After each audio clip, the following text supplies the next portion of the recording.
How to shop Amazon Fresh Grocery. Want to order groceries online?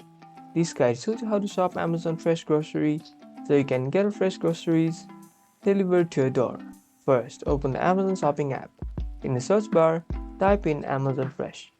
The Amazon Fresh store will appear at top of the search result. Tap on it to go to the store. You'll see a variety of groceries like fruits, vegetables, meat, and more. You can add items to your cart just like you would on any other product. Tap on the items that you want to buy and then tap on Add to Cart. Once you're done shopping, you can go to your cart and proceed to checkout. You'll need to confirm your delivery time and location. Amazon Fresh offers same day and next day delivery in some areas. Once you've confirmed, you can place your order. It's a great way to get groceries delivered to your door.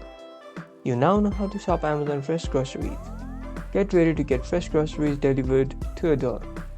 Like and subscribe for more app tips.